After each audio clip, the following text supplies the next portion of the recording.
You're listening to the MSPoweruser Podcast, the podcast for the Microsoft enthusiast and power user. We discuss the latest news from MSPoweruser.com about Microsoft, Windows, Xbox, Surface, all that fun stuff, and so much more. My name is Vernon E. Smith. I'm joined as usual by Andy Bennett. Hi, Andy. How are you today? I am doing pretty good right now, although this week has been a bit of a roller coaster. I'm not gonna lie, it is had plenty of downs, but things are looking up, so whatever. Well, I'm sorry to hear that, man.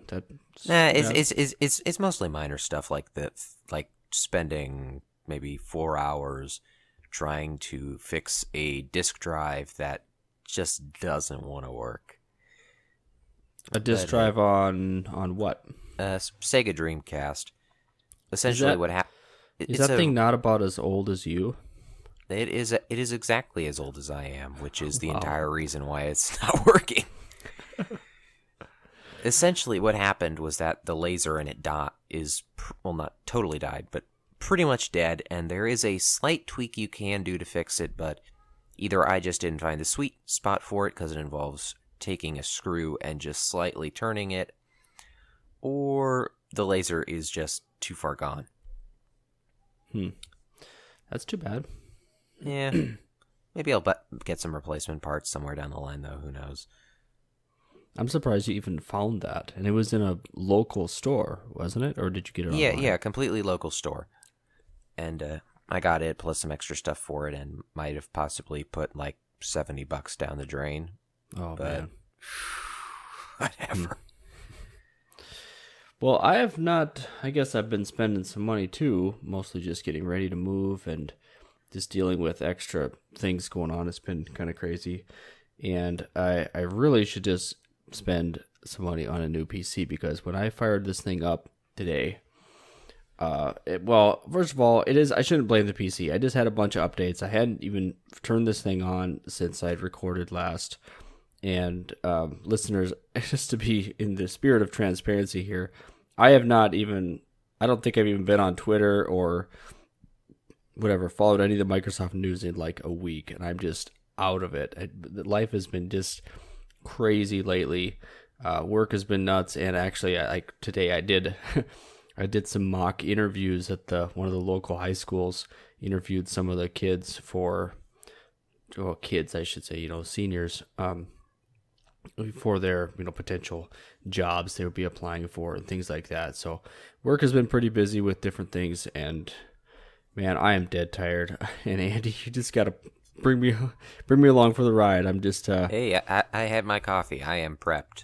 Yeah, I had a little wake me up too, and it's not working as well as I thought it would, but we'll get going. This is why you need to dump sugar into the cup.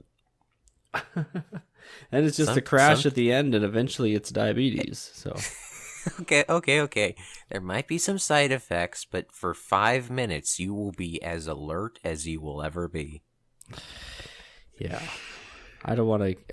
Yeah. I'm not going to go that far, I guess.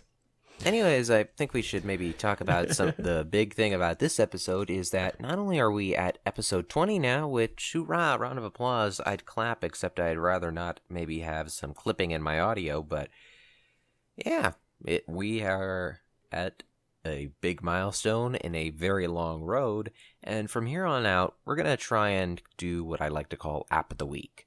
Essentially, it's what the name is. Each week we will have one app for Windows 10, either PC or mobile, hopefully both, featured here, and some of these apps will be available on other platforms, like, say, Microsoft-developed ones. So, if you have any app suggestions, just contact me via email and my email address, for work at least, is andrew@mspoweruser.com. So send your suggestions there. It's also available on my author profile on the website. And this week's app is Office Lens, which, Vernon, do you know about Office Lens? Yeah, I've been using Office Lens for, I don't know if I should actually say half a decade, but it's got to be getting close to that. I remember using it on Windows Phone 7, and it really does a great job of capturing like a real live, think of it just like a whiteboard or just a piece of paper, 8.5 by 11 or really anything, and turning it back into a file, a quite usable file. And it wasn't perfect to begin with, but it's gotten a lot better, obviously. And for the most part, I really just use it on the phone. I haven't really dug around with many more of the different things, but it really does work well, especially if your scanner at home does not work very well, or if it's if you need a scanner, that's the way to do it. It's definitely a very cool application, because for those who aren't fully aware, it is an application that essentially turns your phone into a portable scanner. Not always as high quality as a scanner, of course, but the way it works is that it takes a simple image from your phone. You'll aim it at a document, it will highlight that document, and then the resulted image will be altered so that all you have in that photo is that document. It's a bit more than cropping, as it's adjusted to flatten it out. And for some documents, I have had a few understandable issues with slight distortion, like very image-heavy posters.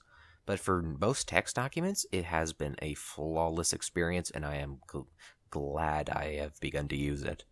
And of course, you can export as a Word document, then go in there and edit it, and it can work very, very good, depending on what you're scanning, of course. Yeah.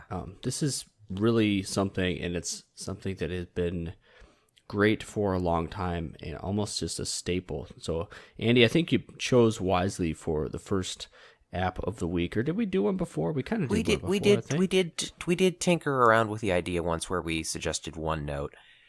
And that's a big app to cover. Yeah. That's like an episode. Yeah, definitely. But so this week, if we're going to try and do this each and every week from here on out.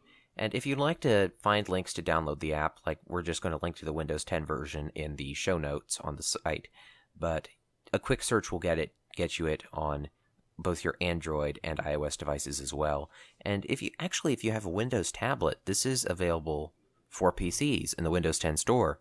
It's Windows Phone, Windows PCs, Android, iOS, you name it. It seems to be on just about every important platform out there, and it's as useful as it gets. And let me make the point that this is the only reason for a rear-facing camera on a tablet. And it's very good. It works very well. Imagine being at a conference or a class or something like that, using this, pulling off the whiteboard. I've done this plenty of times, and I've seen where people just take a picture, like a ton of pictures of things they put up on the wall on a flipboard or something, and they don't really do anything with that. And using the Office Lens app obviously allows you to do much more with it. One file with several pages, or several different files with individual pages, and obviously you can modify them and everything. So very, very good. Yeah. Anyways, moving on to today's news. It's a new week, and a new build of Windows 10 is out. This is build 14959, and it doesn't seem to include the biggest changes out there on top. Under the hood, there are a lot of changes. And Vernon, I think I'm the only one here who knows about this. Well, I'm pulling it up now. Hey, I can read it.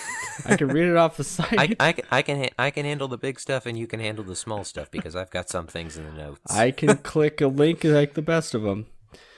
All right.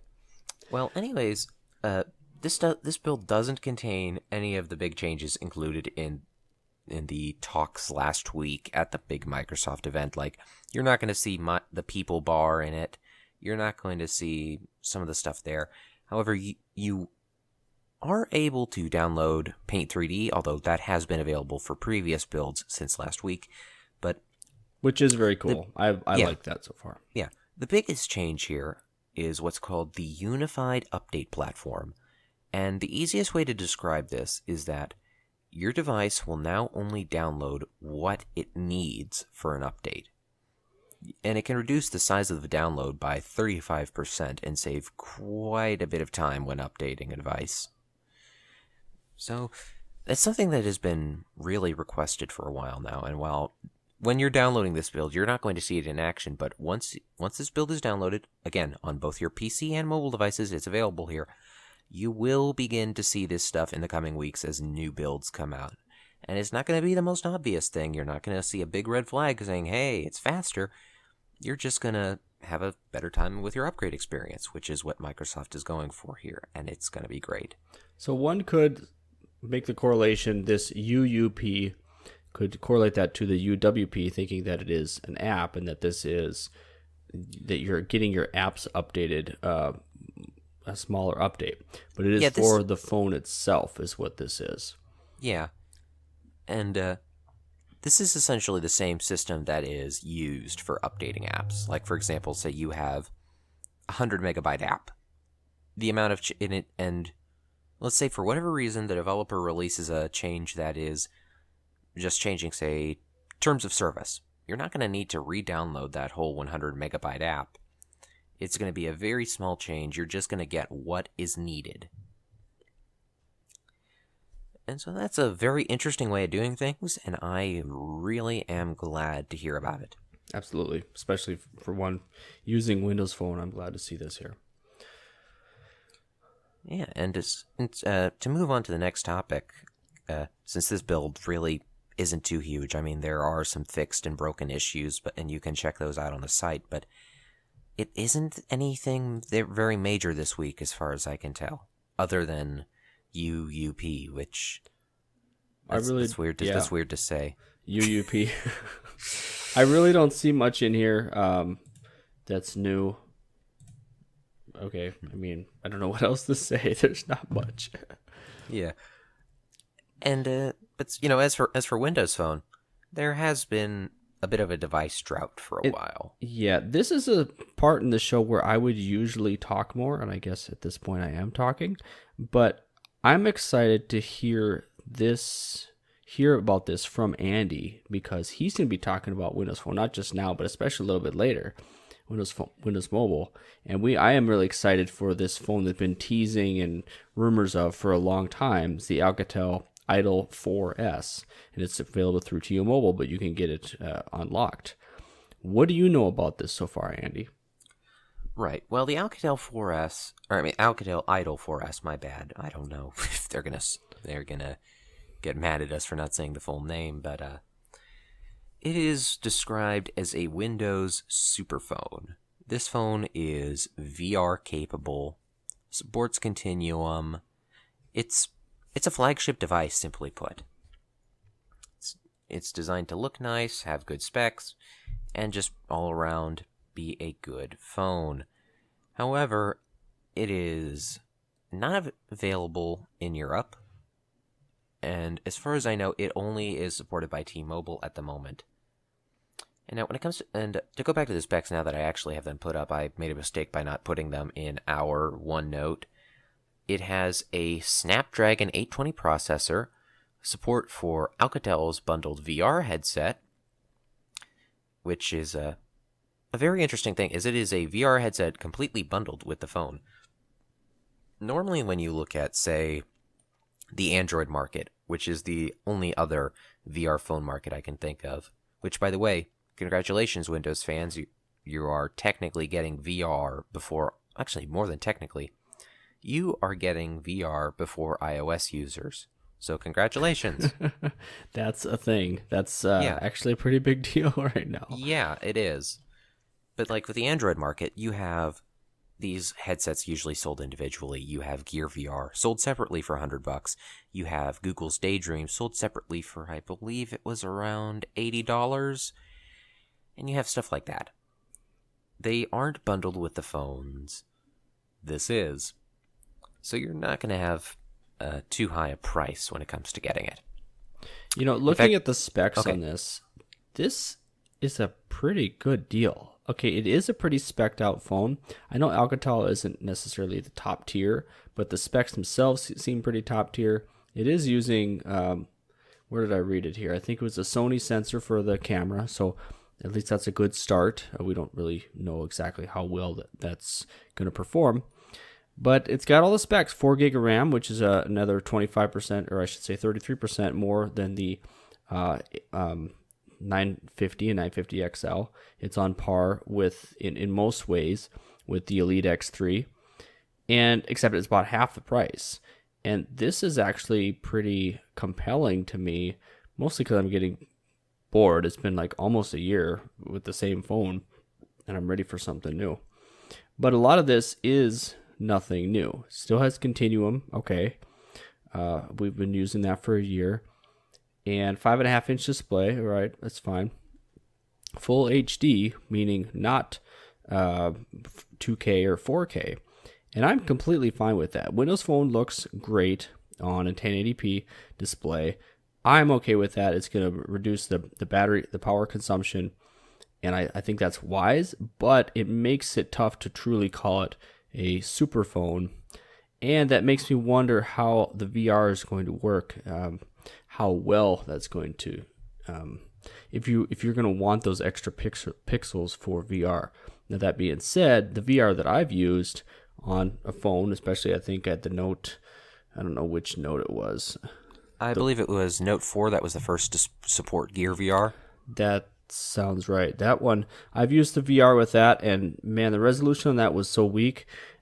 Obviously, I mean, it could have been a 720p display or less, and it wouldn't have made a difference. I actually tried the HTC Vive a couple weeks ago whenever I was in New York, and that was actually a really poor experience. I was not impressed with that at all. I guess to sum it up, remember, GoldenEye really is about the only game I can relate it to because I actually played that a little bit. You know GoldenEye, right? Oh, definitely. On N64. Yep. So this game, poor graphics back then, and sometimes you get right in the middle of a intense firefight and everything, and you're very busy and moving around. But a lot of that game, especially if you're not very good at it, is just wandering around in places you don't need to be. And the demo that I did with this Vive was exactly that. I would go in this apparently haunted house, and I'd just kind of walk around, and all I was worried about is tripping over this cord that was wrapped around my legs. And it was challenging from that aspect of it. And I just want to kind of say that we're going to move an item later on in the list up for this, but go on. Okay, sorry. No. Don't worry. It flows perfectly. It'll work. Okay. Yeah. So I just walked around this house. There was nothing to do. I couldn't really pick anything up. I couldn't really interact with anything. The door, trying to open the door was silly. The little controls I had in my hand were hokey. I just wasn't impressed with that. And then eventually, I guess at the end of eventually I opened a door and there was this like ghost thing that came out at me and was really poor resolution and didn't really, you can almost not tell what it was doing. Didn't startle me at all, and I guess that was the whole point of it. And then like it ended. Like, wow, this is VR. Now, I have no doubt, and I believe there are people I know and believe wholeheartedly that they have had great experiences with this, and that's fine. I'm not saying that they're wrong. Mine was horrible, and actually I wasn't incredibly thrilled with the HoloLens demo either, but it was still many, many times better, and I felt like HoloLens was a tool, and the VR, the Vive, was a gimmick, a ridiculous gimmick, and it actually, I was surprised that you needed such a high-end machine to even run that. I don't understand. I mean, I don't know what it takes to run it, but for the experience I got, I couldn't imagine spending, $1,000 or so or more on hardware for that. What a waste. And a lot of that really does depend on the application. And when it comes to the specs needed for it, you do have to take in mind that it is rendering an insane amount of stuff for that 360 resolution. I get that, but I wasn't seeing. I didn't have 360 around me. Same thing with the HoloLens. I'm only seeing what's in front of in a smaller in front of me. So really, the best thing I could relate it to, like I said before, was this GoldenEye. You just walk it around in this thing that when you turn, more content comes up to you, and you turn the other way, and there's more content that way. Well, whatever. Except in GoldenEye, I could just sit down, and in this Vive, I had to move around and get potentially trip over a cable. So I don't want to sound too cynical, but No, that's meh. reasonable. In fact, Yeah. Even Phil Spencer, the head of Xbox right now, has similar sentiments, this was something we were going to cover later, but you know what? It was reasonable to do it now. Okay. And he recently had an interview with a site called Steve Ivor, I believe that's how you say it. No idea. Where I don't know, but he believes that current VR is mostly tech demos, which is pretty true. He says that he's tried out the Hall, or actually, wait, no, let me look here. I can't believe it. I wrote this and I have to take a look again. Yeah, he's mentioned owning both the Oculus Rift and the HTC Vive and has tried out PlayStation VR, but he isn't totally sold yet.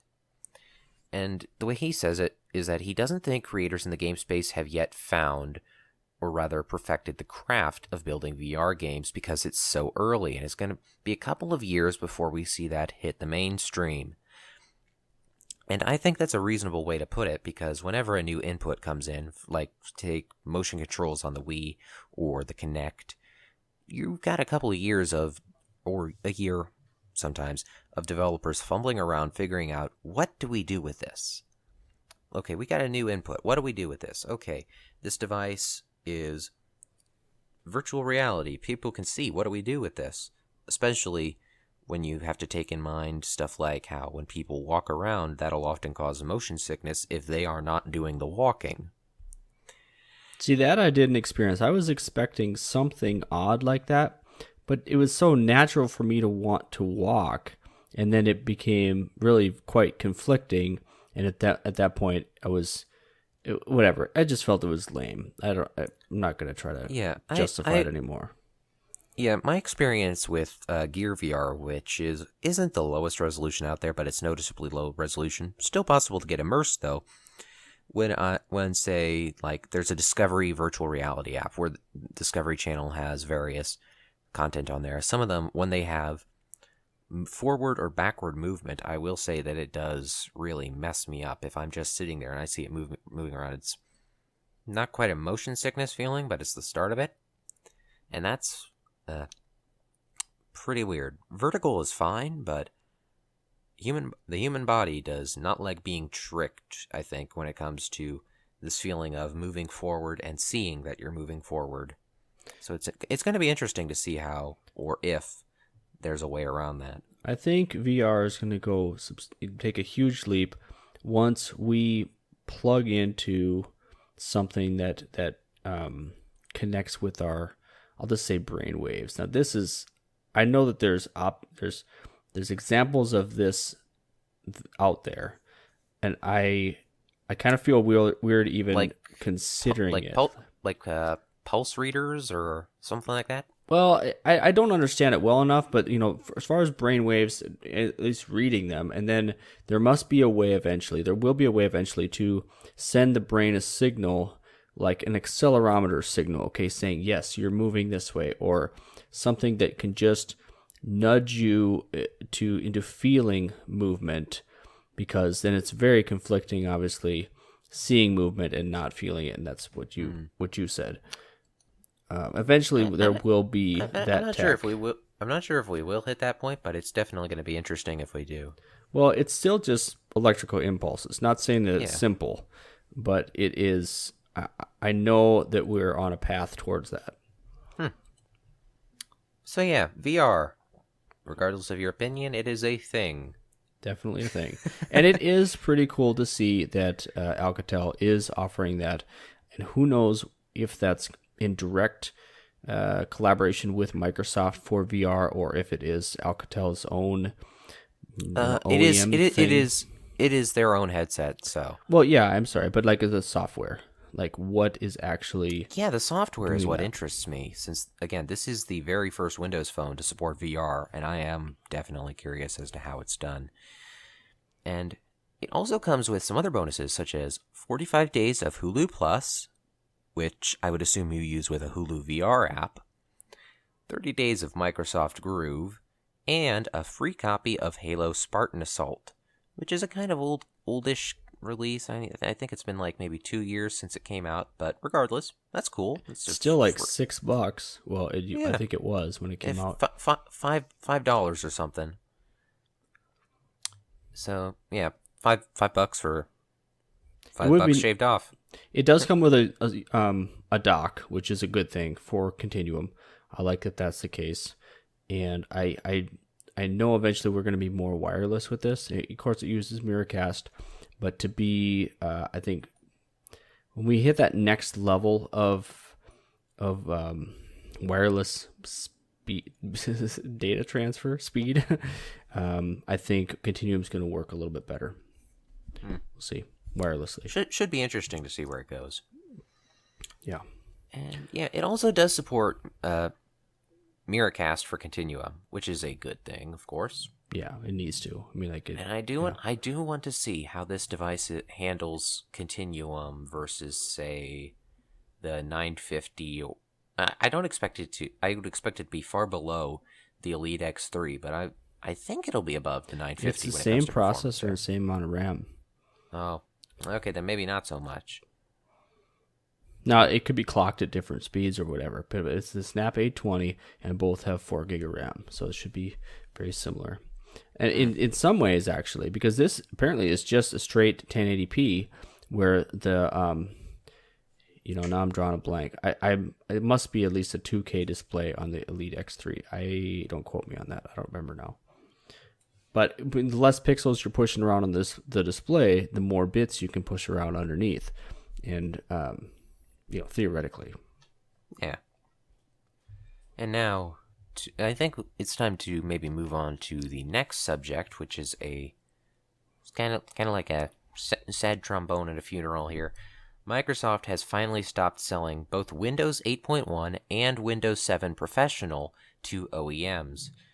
And this has been a long time coming, but it's worth noting that Windows 7 is now done being sold completely, but the only version they stopped selling today was Professional, which is a slightly higher up SKU of Windows 7, as the name implies.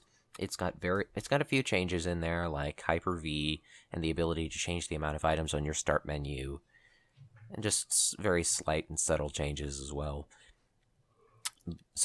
It's for those companies that want to get a product with the name Professional. And people like me. Okay. I used it. I liked it. I don't know if I would pay more for it, I guess, but it just came with this machine because this machine I have was refurbished after the cutoff date for home. Mm-hmm. So there we go. And yeah, additionally, Windows 8.1 sales are done. Pretty sure Windows 8.0 sales stopped a long time ago. And the extended support for Windows 7, which mainstream support has been over for a while, mainstream support being new features, extended support being security updates, extended support for Windows 7 ends in 2018, which seems pretty close, which is weird. A little over a year from now. Or rather, maybe even 2 years from now, yeah. But we're nearing the total end. It's still 3 versions back. I mean, you had 8 and 8.1, which were both considered different versions. And you, at this point, I guess you'd throw another version in there. You had Windows 10, and then you have, what are we on, TH1. I think that Microsoft in general is just considering Windows 10 as Windows 10, even if Windows 8 and 8.1 might be kind of split apart. Although, arguably, 8.1 was the biggest service pack of all time. Oh, yeah. So huge, yeah. And so, yeah. The Windows 8, speaking of Windows 8, its extended support ends in 2023, so you guys have a while to go. Yeah, that's crazy. I feel as if by the time Windows 8's extended support ends, that it will have as many users as Windows Vista does right now. Yeah, that is to say, gonna drop off. Yeah, just slightly more users than Linux. A bunch of Surface RTs. I don't mind it. I think Windows RT is counted as its own thing. Yeah, I suppose it might not be true Windows 8 or 8. When it comes to statistics, RT is its own thing. Yeah. Well, as far as app updates, talking about mobile, it is a Microsoft camera app, but mostly we think about it for mobile. A few weeks ago, we talked about how coming to the Fast Ring was this update to the camera app. And I complained about how it has a little square previewer in the bottom bottom left, depending if you hold the phone up or whatever. And it's so much like iOS, and I just hated it just for that fact. And I guess it is closer to your thumb, and I will never dog a feature for being closer to your thumb. So I'm going to go, I'll change my stance on it. But it is still, I don't know, I guess I'm kind of complaining about it. Apparently, I did get this update. I have not used my camera, apparently, since I got back from New York, except for there's a couple pictures of the kids when they did the Halloween thing. And, I have it. That's good. Great. You got a zoom bar on the bottom. You've got, instead of the switching to front-facing camera being in the top center, like I think it should be, now it's on the left. And that's all right, I guess. And you've got a smaller settings piece. You have panorama built right in, which is good. I'm glad that that's there. And a few different UI changes. And you do have the time-lapse and the timer already built in there. So that is kind of cool. Time-lapse, I had a really tough time with when I tried it on the Fast Ring. I've not tried it here, but I know some people are saying it's very good. I haven't experienced that yet. And in a little bit, Andy, you may get a chance to play with this app anyway. Oh, yeah. Spoilers that I'm not sure if I can announce yet, but spoiler, hint. Yep.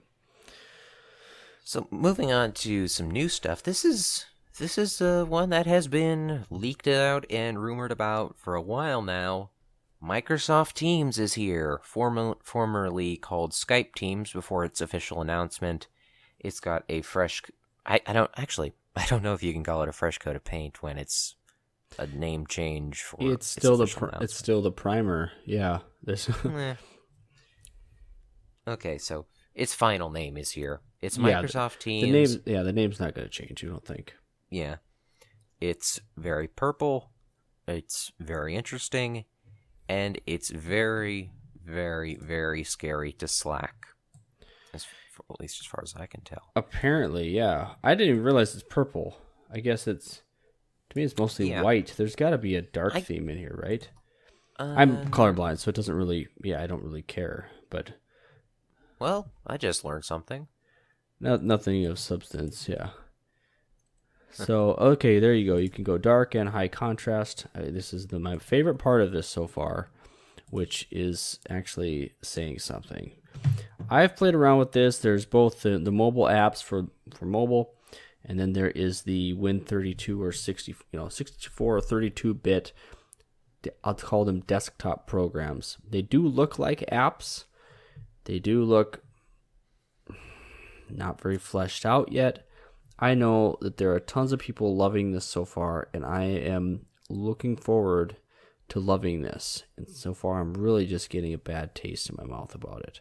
That was how I felt until I tried the desktop app, honestly. Like, the mobile version, as it is right now, is very cut down. You aren't able to create new teams. You're not even able to access some of the Microsoft Service integration in the app. You have to open a browser, and even then, it's not linked to in certain areas. And on mobile, it all just feels very much like an alpha, and that's from me as an Android user. I believe that Windows Mobile might actually have the best version available right now, which is what you would expect 2 years ago. Yeah, that is rather odd, nice. Actually. So it's not, it's fine. It's fluid and a little bit snappy, I suppose. But I really don't see the features. Almost like I got to dig deep in the settings to turn on stuff, and I must not have dug that deep yet. Yeah. To be fair, I only fired up my PC for the week an hour ago, and that's when hey, we have this thing. I should use it. I mean, I had heard about it on Facebook, but yeah, I'll stop talking about it. Hey, when I looked at it on a PC though, because like it took me all of yesterday, I was using it on mobile only because I have been maybe 60 to 70% of my computing usage has been on my phone this past week. I've been going into stuff in Gear VR just because it's honestly really nice to sit in a kind of low resolution theater and watch a movie. And plus, portability is always cool. Nice. But so I had a bad taste in my mouth when I was using the app because I was like, oh man, this is crappy. And then I go back to my PC and, well, rather today I go to my PC and I get everything set up. I check it out. I get logged in. It's like, okay, whoa, this is amazing. It's got a lot of room for improvement, but the desktop experience for this is nearly perfect. Well, not nearly perfect, but it's got a lot of great features. It has full integration with Microsoft services. Like, for example, I set up a podcast channel for, obviously, this show. And it's possible for, in the main podcast channel, to have a OneNote page that is shared by everyone in that channel. And we can go in there, we can add in notes. Then I can set up another channel under the podcasts thing for, say, managing our files. And I can upload an episode, I can upload resources for branding, and then someone can go over to the files section of that channel, and they can have access to a little file browser that's got our images, our uploads, our everything right in there. And I think that it's a great idea. It is the Microsoft business-focused messaging client, and it is very Microsoft in the best possible way. I will say, though, that when it comes to criticisms, it's mostly that I am used to Slack, because there's little stuff like not always seeing who is online and who is offline, things like that. But for the most part, I think the PC version is superb, but it is worth noting a few things. First off, while there is a Windows 10 mobile version available that is a UWP app, it is not available for desktop right now.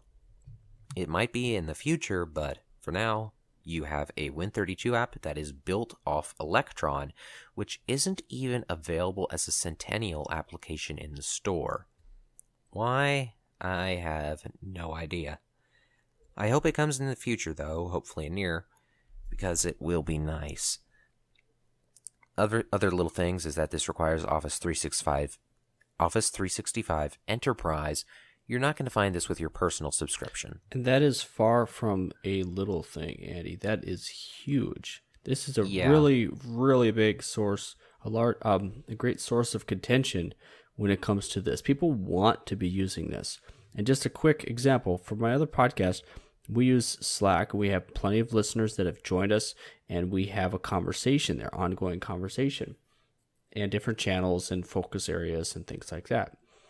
And we have been waiting to use Skype Teams, which is now Microsoft Teams, for that. We want to use Microsoft stuff. And right now, I do not know a way to do that. They were very explicit that they're not going to make this, make a free version of this. Now, perhaps, and I don't know this yet, I don't think anyone knows this yet, that if you can have your own personal Office 365 business account, obviously, $5 a month, and tie in to a Microsoft team that isn't necessarily under the same name, or I should say enterprise. I don't know. I believe it is completely tied to the enterprise group you're with, as far as I can tell. You're not going to have mixing of multiple companies, again, as far as I can tell. Yeah. Because, like, for example, I go to search for users. It is, like, say, I type in Vernon. The only Vernon I'm getting is Vernon Smith from MSPoweruser. I'm not getting Vernon Jackson from Contoso. Mm-hmm. Which is fictional. Of course. But yeah, it's okay. I was about to blank when I was thinking of a company to say, and I was like, oh, yep, got it. Contoso, yeah. So there were rumors of this thing having a guest mode. That would be fantastic, of course, especially if it was just like trimmed down version or like a viewing version. I think Microsoft should have a GoToMeeting competitor, and I'm not saying that this would necessarily be it. Whatever, I'm not going to go down that road. But why Microsoft wouldn't have that option to pull people in and have a collaboration that way, and I think it's all about. I think it's all about the area Microsoft is aimed at, because right now they are completely aimed at not people, but businesses with money to spare. Mm-hmm. Like, say, look at the Surface Studio, for example. Yeah, that is not a consumer device. Arguably, the Surface Book isn't even a consumer device. The Surface keyboard is $120, and it is, even if it's a keyboard, I would not argue it is a consumer device. Right now, they are aiming for professionals and professionals only. Whether that is something that a lot of people will like, this time will tell some of it, though. It seems like people really, really, really want to have versions of everything that does not cost what it costs, but Microsoft is aiming for one market, and that market has money. At least that's where they are with this, and they made it clear that no, we're not going to make a free version. That's too bad. So, but who knows? This is still based off of Skype or no Outlook groups in a way. I know that to be a fact, but I don't know how and why, like how to really describe the back end there. But it's still, there's got to be a way for that to be shared out to the general consumer, because that's how you pull people in to try something. Hey, this is a cool bare bones feature or service. Now you pay $5 a month, you get all this other awesome stuff, and that's how you get people in freemium. And that's true. Or trial basis. Why would they not want to do that? Because Slack is free to get in, and then you pay, to continue using it, or to upscale it, I should say. So, I find it interesting that Slack, before the announcement, they knew that this was coming in advance, so they put out a gigantic but they put out a gigantic full-paged advertisement in the New York Times that was essentially a very friendly competition. I don't believe it was arrogant as some people do, or nasty or anything. It was a very kind of competition, giving Microsoft some friendly tips that are also very humble brags, where they say things like about their culture and etc. And the vibe of it all was essentially, it's going to take you a lot of work to catch up to us, but bring it on. And I don't think that's a bad thing, really. That's actually one of my favorite things.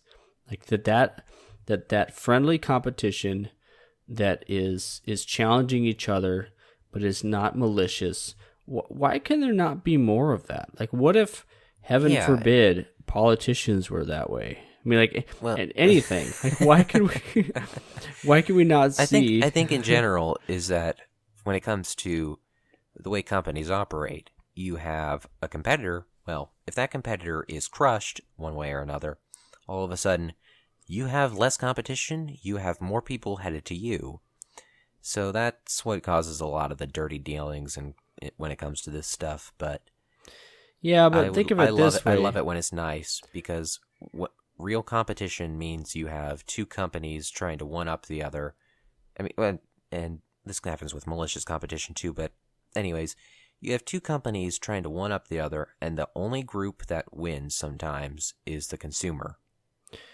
That should be the case. And the companies will win, will do well, because they've created a great product and more people are using it and are willing to pay more for it because of how good it is, not because the opposing team dropped out of the race and then by default they got the leading company got their scraps.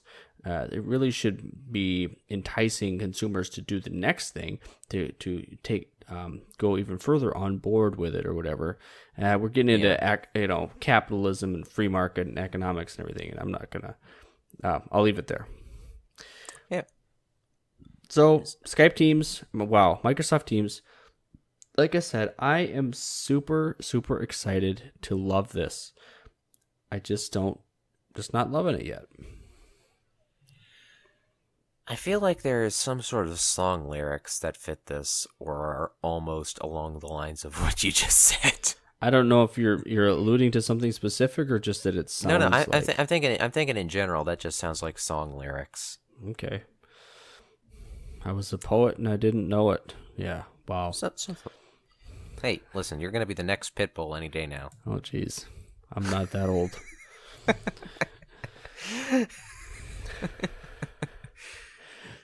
All right. Moving forward from that disaster. Yeah, we already talked. Just a note about the notes. We already talked about the Phil Spencer stuff, so we don't really have too much left tonight. We do have two things in the gaming section, which oddly enough aren't really about Xbox.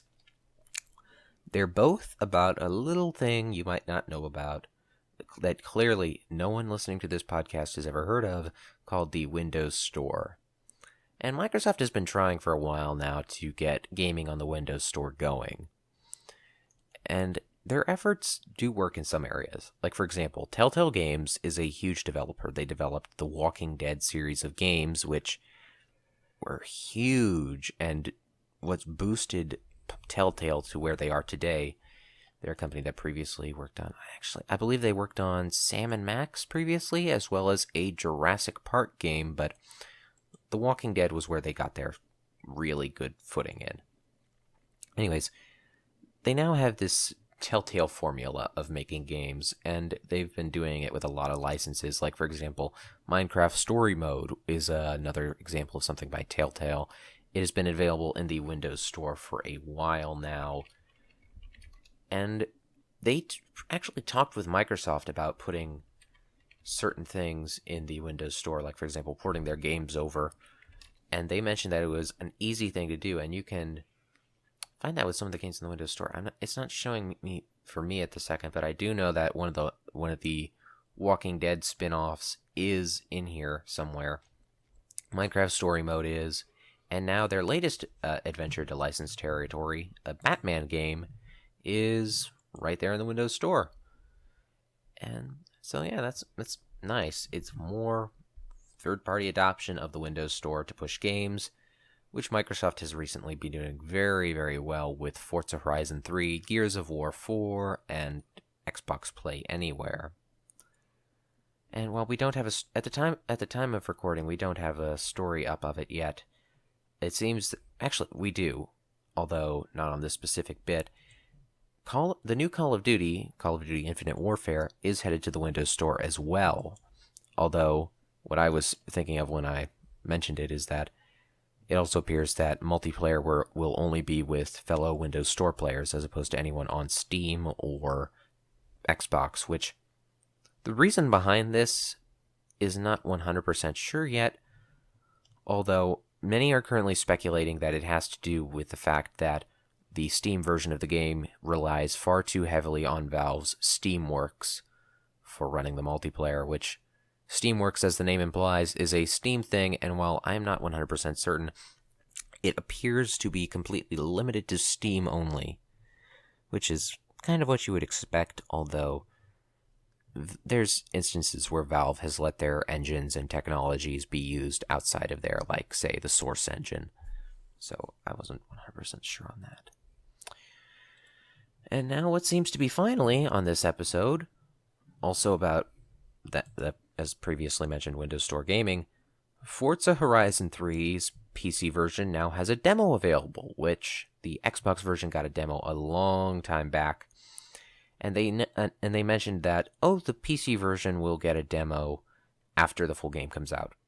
Little did we know that was 2 weeks, not a day or an hour, but it's here.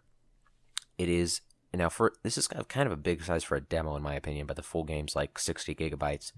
It is just under 20 gigabytes for the demo alone, which if Vernon is I don't know, I doubt you follow the size of PC games, Vernon.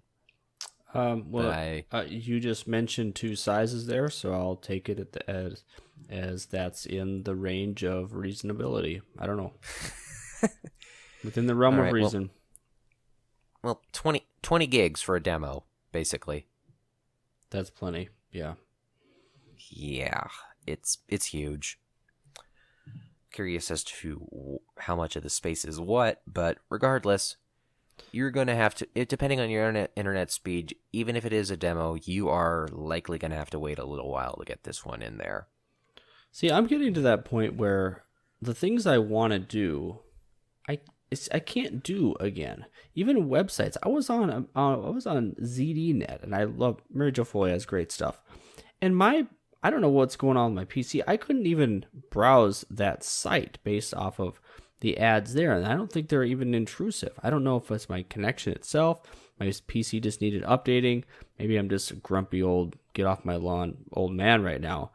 But I'm getting what happened to cleaner code? What happened to less bits? How about this thing working better? Less fluff, less chrome, and just make the thing work faster. I don't know. This is way off topic, but it does tie into some of it because when it comes to I will say though that when it comes to the sizes of games, it all really depends on allocation. Like for example, say those 20 gigs of content in this demo for Forza is all actual content used in the game and is being compressed reasonably well. Like you have the models, you have the textures, and you have the audio, and there's a lot of them. They're compressed well, but there is just a lot of them. That's fine. But then you have some developers who have, say, like Titanfall 1 from 2 years ago on the PC was 60 gigabytes, and almost all of that was audio because they decided they didn't want to compress their audio at all. I don't know why, but I believe it was over 40 gigs of that was all audio. And that is a case where they definitely do need to worry about compressing some things. A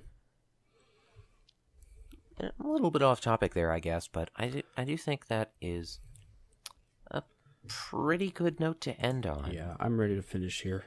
Folks, sorry for me being Mr. Grumpy Pants here today, but I am glad you've listened. Andy, you did an amazing job.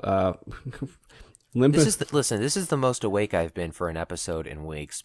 Actually, both awake and motivated. Even if some of this week has been kicking me in the face, this is something that I love to do, and the fact that we've managed to get 20 whole episodes of it out just amazes me. And I just love doing this show. And I am very glad that you do. I almost always have an incredible time. I am dead tired. I think we're balancing each other out here because I've just been, the rest of life is kicking my butt lately. And as much as I love doing this, I love following Microsoft stuff. And it's even just awesome hanging out with the MSPoweruser, everyone that's part of that. Man, I've just been, just a rough week. So. Well, thanks again for listening, everyone. We do appreciate it. Follow the site on Twitter at MSPoweruser, and that's where you'll see the newest episode goes up. Andy makes a point to have each episode up every Friday. What time does it even get posted, Actually, Andy? it isn't all on me. Like, for example, it's Mahidi who handles getting things scheduled and posted right now. I do make the article, but Mahidi handles publishing, and so the time does shift a little back and forth here and there. But if you're in the U.S., by the time you're awake in the morning, say maybe 9 Eastern, 10 Eastern, around that time period, you will find this episode there. And that goes for future episodes as well. Mm-hmm. So please take a moment to interact with us on Twitter individually if you'd like. I'm on Twitter at Vernon E. and he's on Twitter at FusionFan45. And if you have a tip for the episode, be sure to email Andy at, are you Andy or Andrew? For business purposes, I am Andrew. For all other purposes, I am Andy. So, yeah, my email is andrew@mspoweruser.com. If you have anything you want to tell us about the show, you can put it in comments or you can email me there. Additionally, please send us some suggestions for app of the week. And if it just has to be It just has to be an app that's available on Windows 10. It doesn't matter if it is an exclusive or anything like that. We just want to see some of the cool stuff the developers have done with the platform and show that off, because honestly, it doesn't feel like it gets enough love at times. So yeah, obviously, informally, Andy is going by that name on the show, but email him at andrew@mspoweruser.com, and I'm Vernon at MSPoweruser.com. Email me if you're bored. Yeah, that. But that's about it. Andy, let's have a great week, man. Let's make next episode even better. You did a great job, so take care, everyone. See ya.